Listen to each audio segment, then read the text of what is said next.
Olá, amigos, amigas, boa tarde a todos. Como é que vocês estão todos por aqui? Eu sou a Graça e neste canal YouTube andamos a ler história. Andamos a ler uma coleção de livros sobre a época salazarista em Portugal, ou seja, desde a queda da monarquia, a implantação da República, até sermos um país democrático, a 25 de abril de 1974. Portanto, é muito sobretudo sobre a ascensão do Salazar ao poder, o que se contava e o que se ocultava na época do Estado Novo. Portanto, eu ando a ler uma coleção de mais de 30 livros que eu comprei há muitos anos e que nunca tinha tido tempo de ler, mas agora, como estou reformada, lembrei-me de começar a ler a coleção e lembrei-me de ligar a câmara e partilhar com vocês o que nos diz essa parte da história que é desconhecida para muitos, portanto, é uma história recente, mas é desconhecida para muitos ao pormenor. Fala-se muita coisa sobre Salazar e não importa o quê.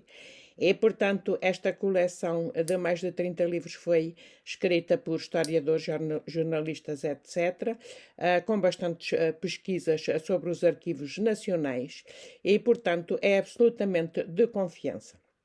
Se você quer acompanhar o que é que se passou verdadeiramente ao pormenor na época de Salazar, acompanhe aqui os meus vídeos, porque eu leio todos os dias um bocadinho e quando estou a ler eu partilho com vocês aquilo que estou a ler.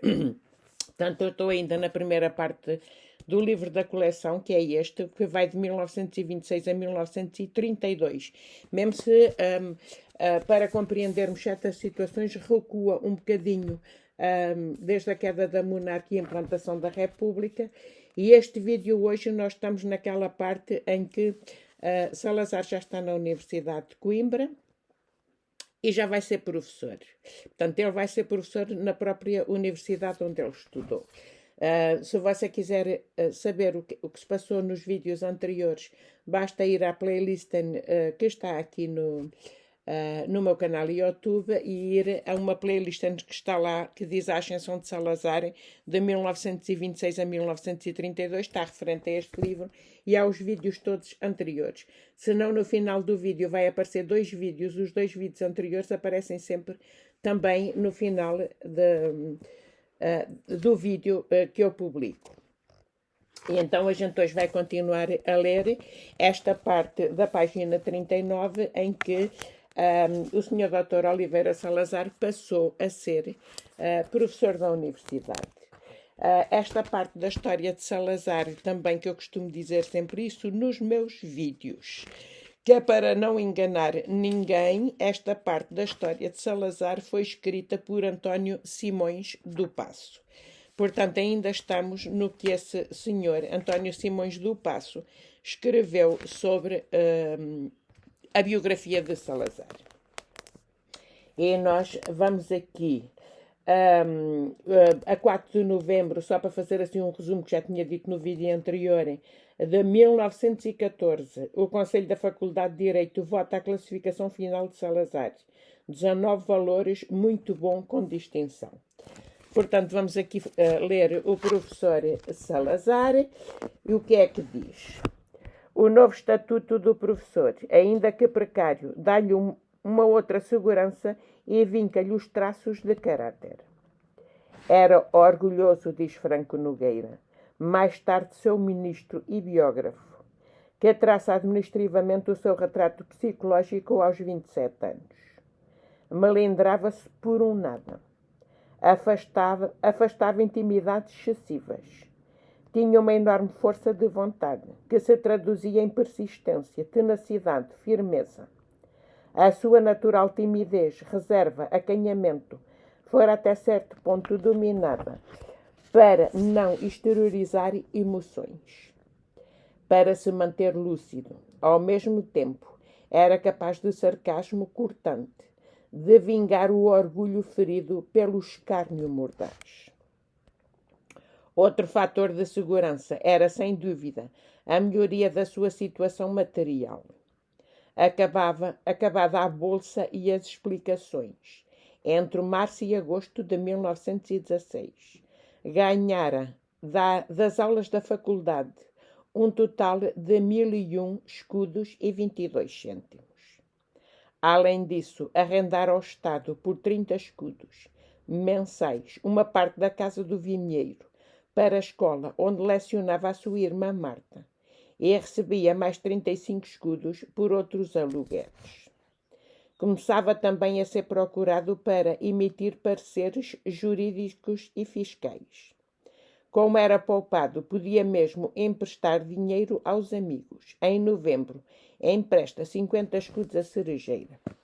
Eu vou parar aqui um bocadinho a leitura só para explicar que nesta altura estávamos na altura do escudo e, portanto, o escudo foi até 2002, talvez. Não quero estar muito agora, não tenho datas precisas, se vocês estiverem a ver, digam em baixo. Eu acho que foi em 2002 que nós tivemos o euro, que tivemos a entrada do euro. Mas antes do escudo, portanto, só para dizer a vocês que eu lembro-me do meu avô, eu gostava muito. O meu avô materno faleceu, tinha eu 18 anos, e ele vivia na nossa casa. A minha mãe tinha ido buscar os pais dela para tomar conta deles na velhice, e o meu avô gostava muito de contar. É muito interessante nós ouvirmos os mais velhos, porque os mais velhos já viveram muito e tem muita coisa para nos contar. E eu lembro-me que o meu avô, ele tinha nascido em 1895 e, portanto, ele tinha passado ainda pelos reinados, pelo regicídio, pelo assassinato de Dom Carlos I e do filho, pela implantação da República e isso tudo, e ele contava, e nessa altura eles tinham, a moeda não era o escudo, portanto, se não me engano, chamava-se reais. A gente acho que já diz aqui no artigo mais à frente, e ele falava muito nessa época da transição do real para o escudo, da dificuldade que eles tiveram na adaptação.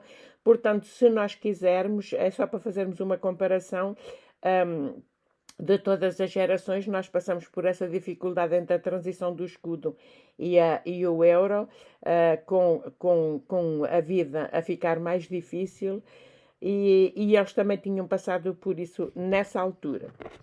Portanto, mas aqui fala de um salário para Salazar como professor da faculdade de 1001 escudo e 22 cêntimos. Eu penso que seria um excelente salário, porque se nós olharmos depois para os anos 50, para aí 50, já na época em que ele era ditador, as pessoas que ganhavam 2000 escudos, o dobro, e ele aqui estava no início do século, era já um bom salário na altura. Portanto, ele tinha isto, pelos vistos, ele deixou de ter dificuldades financeiras, tinha um bom salário e ainda por cima arrendava. Então vamos continuar a ver o que é que diz o artigo.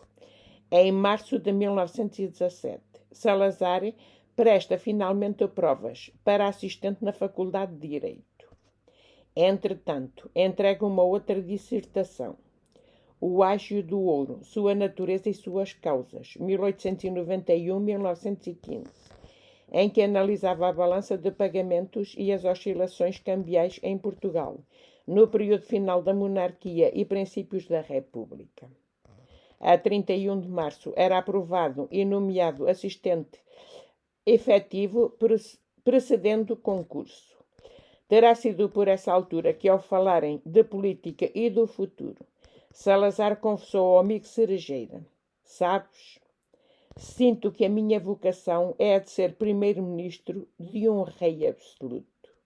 Eu vou terminar este vídeo com esta frase, porque ele foi mais do que primeiro-ministro de um rei absoluto.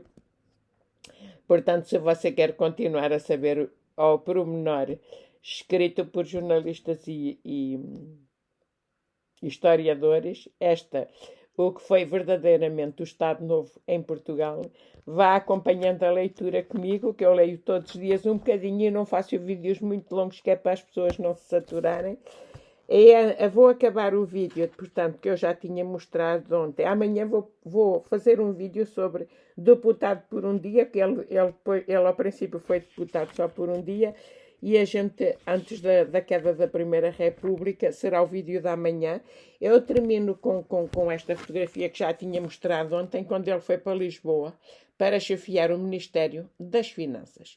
É uma fotografia inédita, pouco conhecida pelos vistos, que vem aqui na coleção do primeiro livro sobre a vida de António de Oliveira Salazar, a história de Portugal, desde a queda da monarquia até sermos um país democrático em 1974.